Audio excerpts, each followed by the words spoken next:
Your next promotion is within your control, and this podcast shows you how to get there. Welcome to episode number 101. Today's episode, I am interviewing an old colleague of mine who I met several years ago at an executive wellness coaching certification that I did based out of Santa Barbara, California.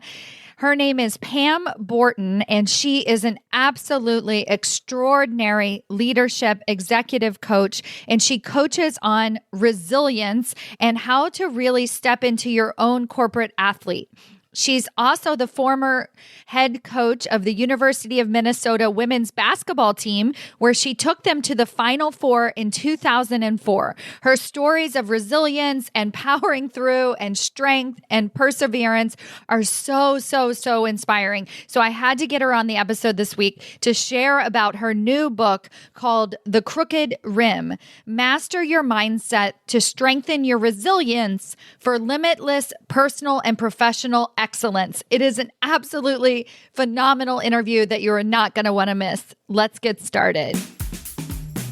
Welcome to Maximize Your Career with Stacy Mayer, a podcast about achieving your career goals while also being yourself.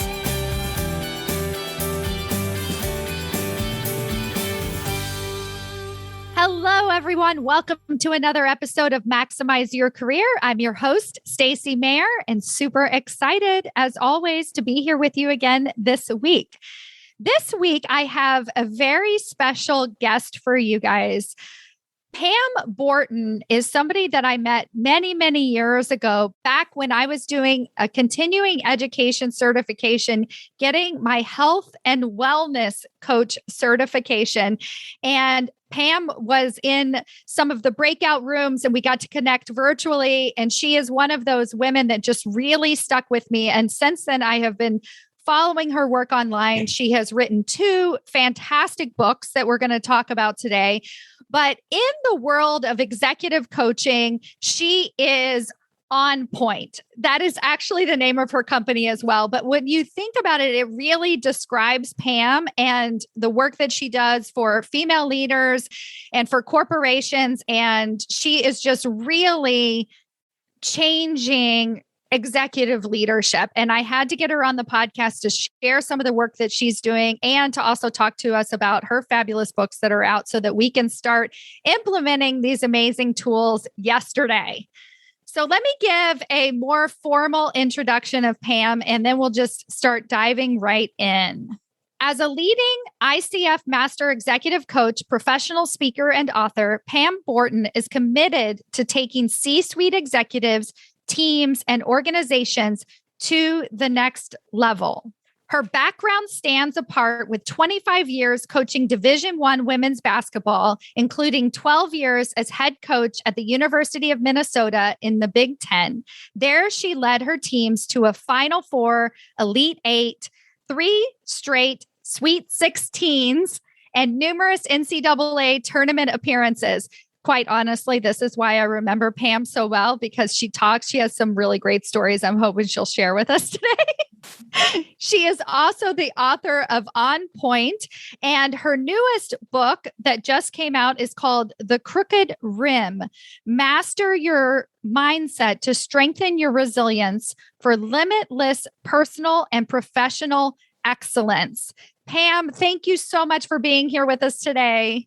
Thank you so much for having me, Stacy. And it's so great to see you again. And when you mentioned that certification in health and wellness, I'm like, oh my gosh, that was many moons ago, but it was just a couple of years ago. Yeah, it really was, wasn't it?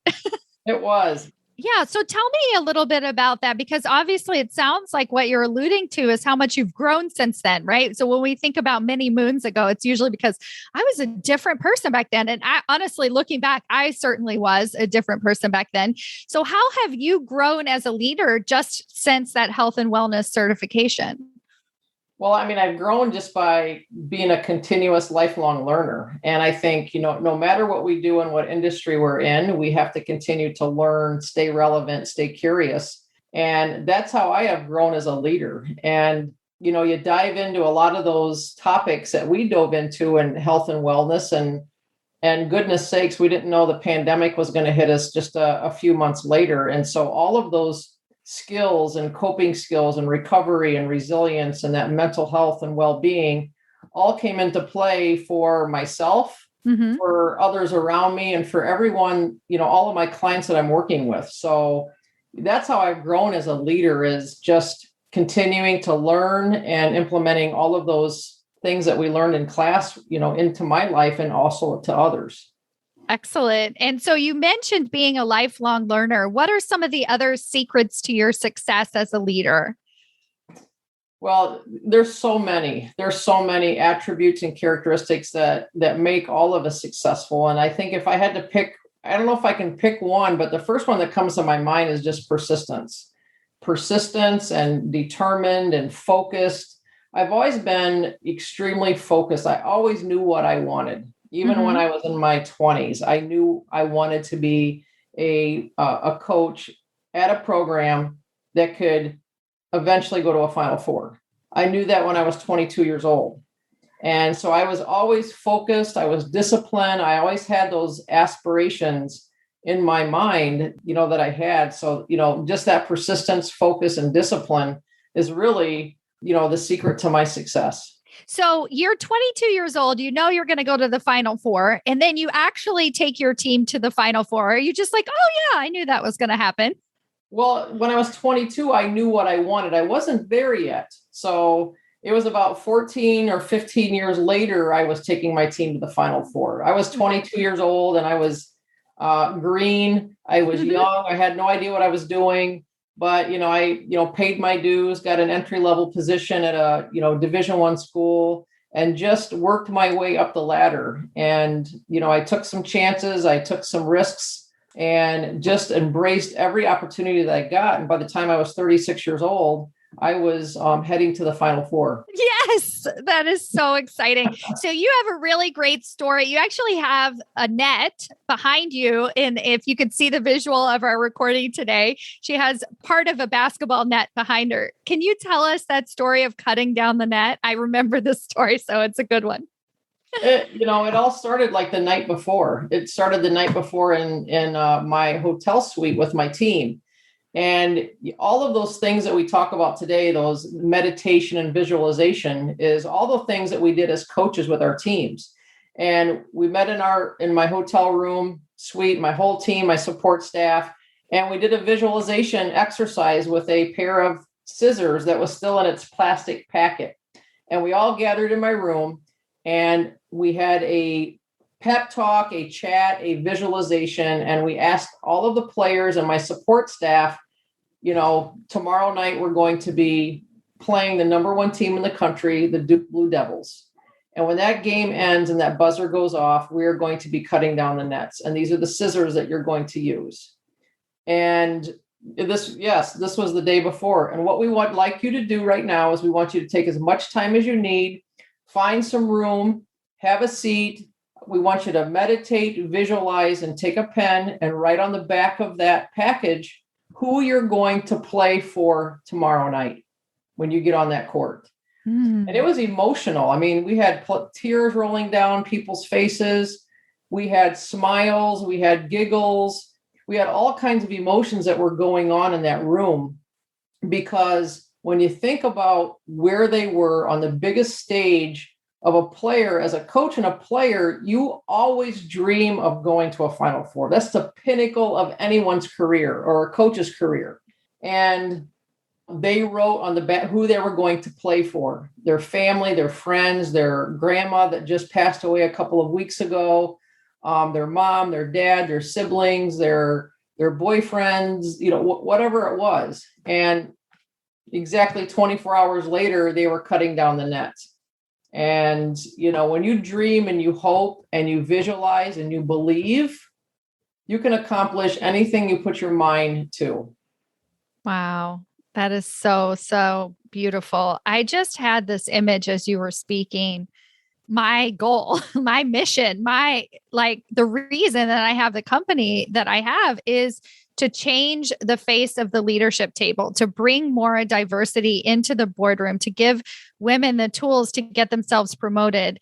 And as you're sharing this story, I can't help but think about the possibility of bringing some of that experience to the corporate world. And so I would love to hear from you if you have any examples, because now you've transitioned from to a different type of coaching.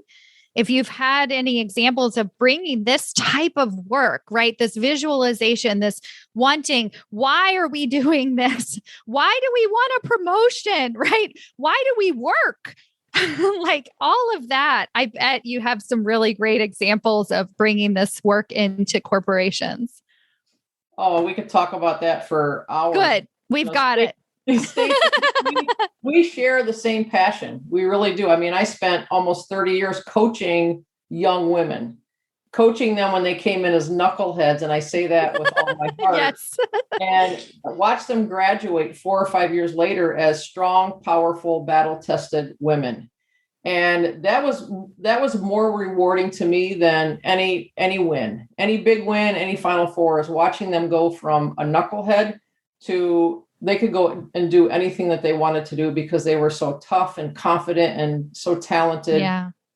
And, being able to instill that type of confidence and grit and belief in those young women, it was an easy transition for me to take those coaching skills into the boardroom. And, a lot of clients they want to work with me. They're attracted to working with me because I've been that type of coach, a very successful coach. I have built culture. I've gotten elite athletes to the next level, to the professional level, build high performing teams, culture and organizations. And I do exactly that in the business world. And so I've translated everything that I've done in the sports world into the boardroom, and people love the sports analogies. Oh, totally. I love it too. Corporate athlete, that always comes out for me. And it's funny because when I say that to my clients, I say, think about what you would do differently if you were a corporate athlete, because most of them are somewhat challenged. Even if they could get that C-suite level role, they're like, how can I manage myself? Right. And so I'm like, you have to start thinking like a corporate athlete, and it clicks you into something. You're like, oh yes, I'm not managing my time. I don't have boundaries. I'm not disciplined. Mm-hmm. I talk about that a lot in my book, In the Crooked Rim, going from the elite athlete and now coaching the corporate athlete. And I compare the two, and it's actually tougher to be the corporate athlete. Tell me about it. Let's talk. Let's talk about that. Well, elite athletes, they have seasons, and you're very fortunate to be, an elite athlete and a professional. Professionals' careers maybe, if they're lucky, last about 15 years until they're in their mid 30s. Unless you're a Tom Brady or a super that are 40s and they're freaks of nature. Yes. So, they all have the best coaches. Some of them have 3, 4, 5 coaches. They want to be the best. They surround themselves with the best people. They know how to recover. They know how to get their mindset. They know they've developed themselves mentally, emotionally, purposefully, spiritually, obviously, physically. And they're seasonal, and their careers are about 15 years, and they have breaks. The corporate athlete, they're working for 40 years, and they don't have breaks unless they take vacation. And we know that 86% of people work on vacations today. Most professionals don't have coaches. They don't surround themselves with the best people. They don't train mentally, emotionally, or even physically. But however, they're asked to perform at even a higher level than elite athletes. Yeah. So then what do you recommend? How do we start training ourselves?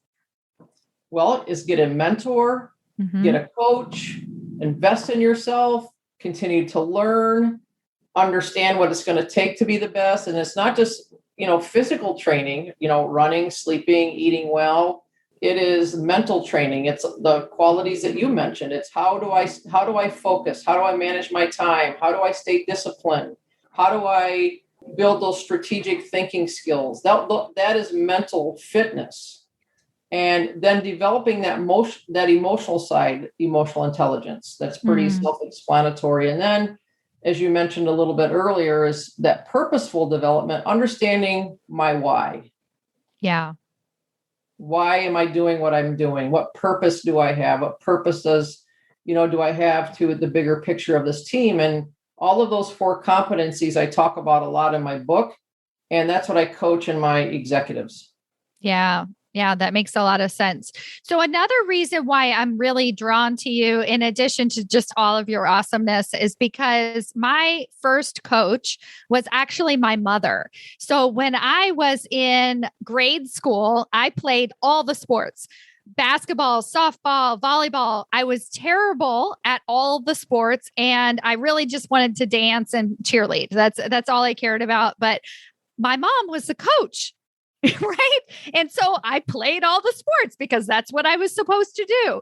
But my mom was the absolute best coach. And I wanted nothing more than to be with her and to be on her teams. And even though I wasn't great at the sports, she found a way to still include me. I remember I was the catcher because when I was in 5th grade, nobody got the ball to the catcher. Right. So I didn't have anybody sliding into home plate and have to get them out. But she put me as catcher because of my voice, because I was loud, because I could distract the batters, like being. But it's definitely what inspired me to be the coach that I am today. And so I have no doubt that your history, obviously, as a coach in sports has inspired you to become an executive coach. So can you talk to us about that transition a little bit for yourself? Absolutely. After 27 years of coaching Division I college basketball, I came to a pivotal point in my career. And fortunately, I worked with an executive coach when I was coaching. The stress, cool. the stress, the pressure, the high expectations. My job was extremely visible, public scrutiny. I worked with an executive coach for 3 years, and he helped me transform as a coach and a leader. And I had the best experience. I felt everyone around me just got better and changed because I got better and changed. And when I came to a point in my career, I'm like, I don't know if I can do this. I interviewed for some jobs. I'm like, I don't know if I can do this for another 10 or 15 years. I'm going to take a year off, figure out what I want to do. In the meantime, I'm going to get my certification in coaching, and then let's figure this out in about 9 months. Obviously, I went in this direction, and I'm so glad that I did. My why is still the same. It's, I have an opportunity to make a difference and an impact in people's lives, but I just don't have that round ball doing it. So, but what's your Final Four now? Right. So you knew at 22 that you wanted to be in the Final Four. What's your next 20 years? What's your next Final Four? Oh my gosh. That's a great question. You're great coaching questions. It's funny because I try to help my clients reach their Final Four. Their Final Fours all look different than my Final Four did. And so being able to define what that Final Four is really, really important. I think for me, it's just continuing. I've reached my Final Four, but now I'm sure there's another Final Four.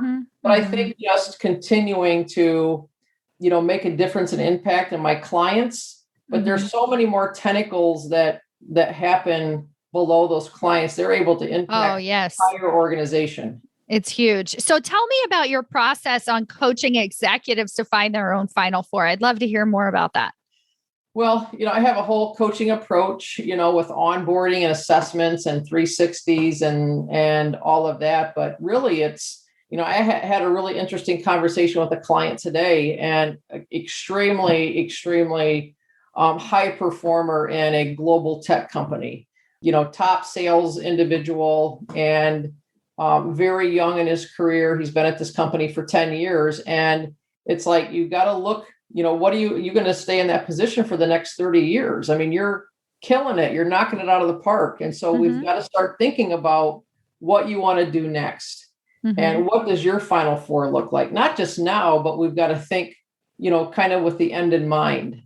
I love that. Yeah. So that you're making decisions today based on where you're headed, right? Like if I can't help but think that at age 22, knowing that you want to be in the Final Four, it had to have impacted every single yes that you had, every no that you made, right? Every single thing that you were doing was moving in that direction.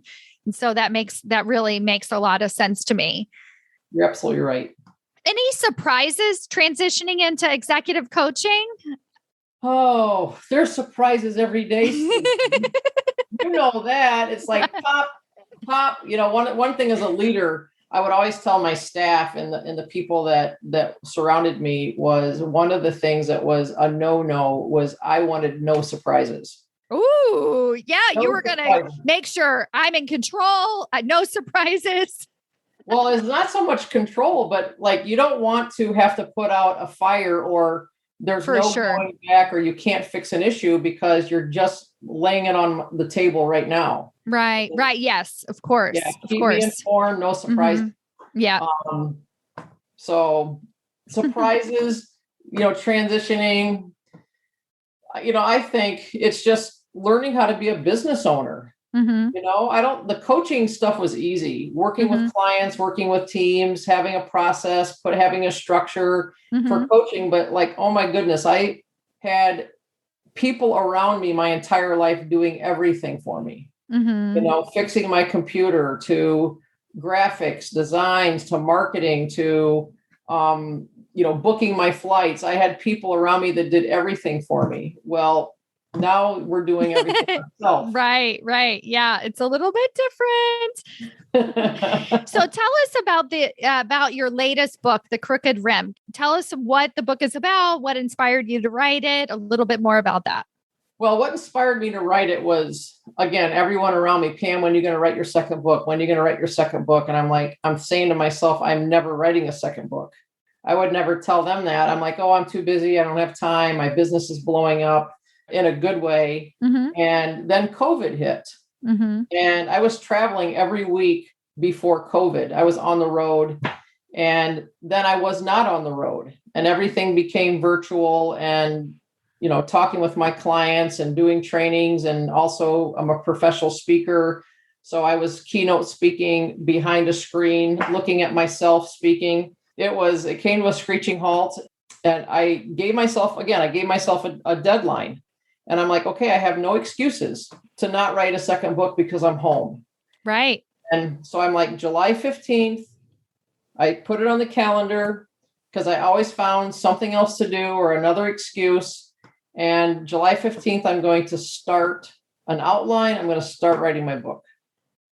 So what's interesting about this story so far is that your true north, your final four stayed the same. So the world changed around you, but you were like, look, I still have impact to make here. I still have lives to change. I still have work to do. How am I going to do that? I'm going to start writing a book. So I love that. I really, really do.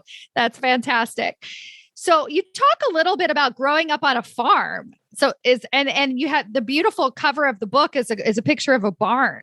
And that's very surprising to me. If you're listening to this, you might not have thought that that's what this book is laying out, at least from that perspective. So tell me about that idea to write the book. Well, obviously the hottest topic globally was resilience and what everybody was experiencing, from social injustice to the election to COVID to the list goes on, mental health.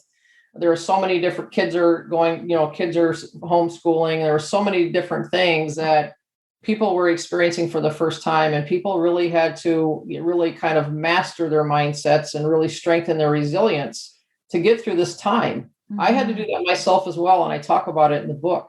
But the Crooked Rim, obviously, speaking about resilience, really, I learned resilience for the first time by shooting basketballs at a mangled crooked rim. When you're shooting a basketball at a crooked rim, you're going to miss a lot. That ball's not going to go through there perfectly if you have a round cylinder. And so I missed a lot and I just kept at it and I never gave up and I was persistent and I just kept finding ways for that ball to go through this mangled rim and I would never give up. And so that's where I really kind of learned resilience and that mental toughness and that grit. And that was shooting against the barn. And then fast forward, when at the University of Minnesota, I'm coaching in the barn in Williams Arena. They call it the barn. And then my resilience had to go to a whole nother level, coaching in front of 14,000 people and, millions of people that are watching our games on television, criticizing, judging every move, look, substitution, call, how you got after the refs or didn't get after the refs. Everything you're doing is being judged and questioned. My resilience just continued. I just continued to master it as I went through my career because, everything we do is a mindset. It's so good. And I just had this image of you, and I haven't been coached directly by you before, but I can hear you saying, I've seen it all. I've seen it all. You want to talk to me about that? I've seen it. I've been there. I've done that. Come on, let's work it out. Let's figure it out. Right? That's so good. Stacy, I love you. You are, you get me really well. So awesome. And then I love the visual of the crooked rim. So there is something about this idea of learning how to make the basket in the middle of imperfections, right? So there's one thing, which is learning how to make the basket in a perfect rim, but learning how to hit the basket in an imperfect world, right? Which is actually more likely. And that is the type of resilience that we need in the world and as executive leaders and as we're continuing to grow our careers, because it's not going to work out the way we had planned. There are going to be surprises. Yeah, I've learned that if we think things are going to work out exactly how we had them planned, or I get to leave my position exactly how I wrote it up, that's not going to happen that way. Right. I learned that as a coach, I can see how I'm going to end this. I've written my script, and it never happens that way. And so you have to continue to adjust and adapt and be resilient and just get up and brush yourself off and move on to the next play. Exactly. Because the vision, the final four is still the vision, right? But how we're going to get there, who the heck knows, right? It's like, you're absolutely right. So good. Any other stories from the book or anecdotes that you'd like to share that we could learn more about it? Well, there's a lot about resilience in there. And I actually, in the book, there's strategies, there's tools and strategies that are very specific that are all around our emotional capacity, because that hormone in our brains, that serotonin, just really it's a hormone that's dumped in your brain. And if you apply a lot of these practices, trainings, they're all teachable, that we can become so much more resilient and then eventually mentally tough. My last chapter in my book is, then once we've mastered resilience, then how do I get to that next level of being mentally tough? How do I get there? So there's a great roadmap. It's a great game plan. I read the book over and over and I'm like, oh my gosh, I can't believe I wrote this. I love this book so much. Oh, that is so good. Speaking of, so I think the book actually comes out on, Amazon booksellers, all that fun stuff in January, correct? It's not officially out yet. Right. And that's the official release. I have some pre-sales. I've been signing a couple of hundred copies in the last couple of days. Oh, we get to get your signed copy. Yes. Yes. You can go on to PamBortonPartners.com and you can order pre-sales, personalized copy to you. Send me your address after this and I'll send you. Oh, thank you. Oh, it's so exciting. Pam, as we wrap this up, I want to hear from you. What is your advice to a woman that is looking to transition into the executive suite, right? So she wants to make that bigger impact. Her final four is very clear. She wants to be a chief impact officer, a chief business officer, a C-suite leader someday, but she doesn't exactly know how to get there. What's your advice for her? Ask for help, get a coach, get a mentor, go talk to your supervisor, get a sponsor. But number one is I think is really important. And you and I deal with this probably every single day, is women don't go for those positions because they're not 100% ready. I don't feel like I'm 100% ready, or I need to go get this certification, or I need to make sure I need to brush up on these skills a little bit, where I only feel like I'm 85% ready. And no one's ever 100% ready for any position.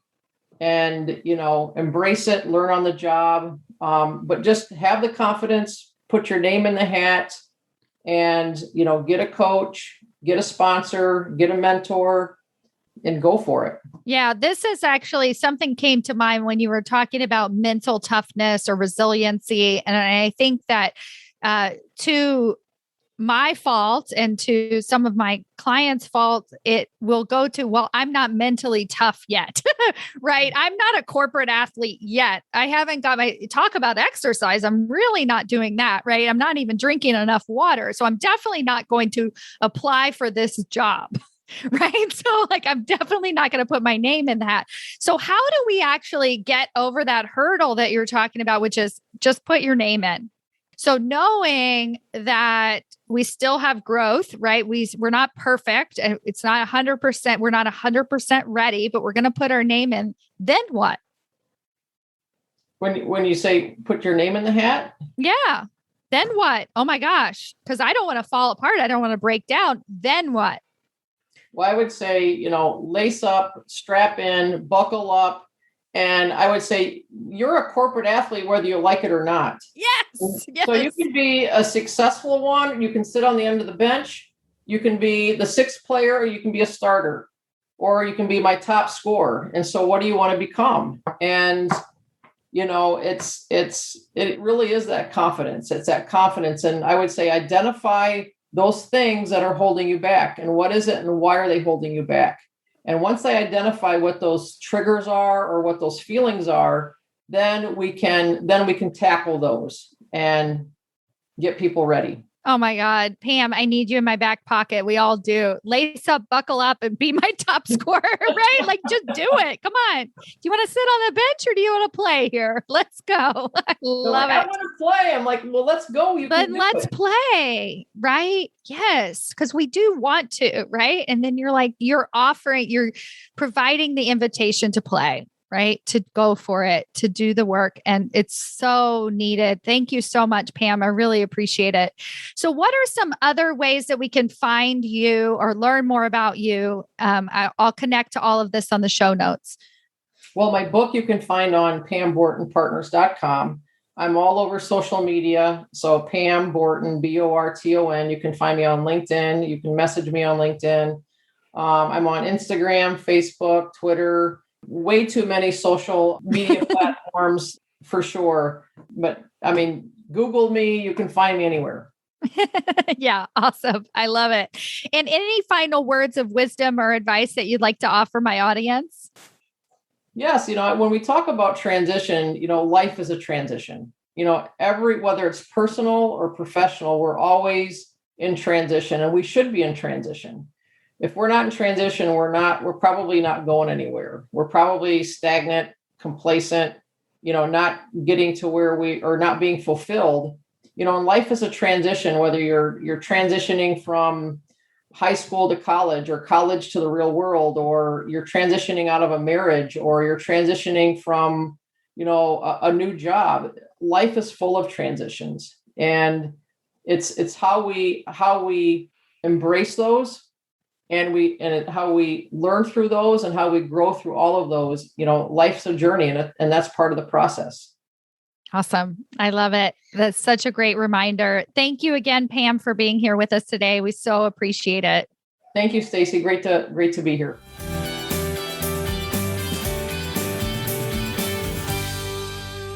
Hold up. Wait a minute. Before you go, I want to tell you about the changes that I have made to the Executive Ahead of Time coaching program. I recently celebrated my 1-year anniversary of that program.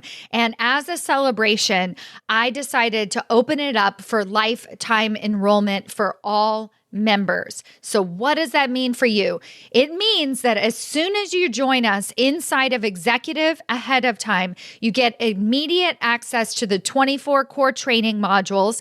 You will get weekly live group coaching from me, and you'll also be invited to our weekly roundtable discussions where you get to connect with other peers, other powerhouse women, all looking to advance themselves into senior executive leadership positions for life. You are going to get lifetime access to everything that I offer inside of Executive Ahead of Time. So if you've been listening to this podcast and you resonate with everything that I share here, then run, do not walk to join us inside of the program. Go to executiveaheadoftime.com to register yourself today for lifetime enrollment. The earlier you register, the more lifetime coaching you get from me inside of the program. Go to executiveaheadoftime.com, and I cannot wait to see you inside.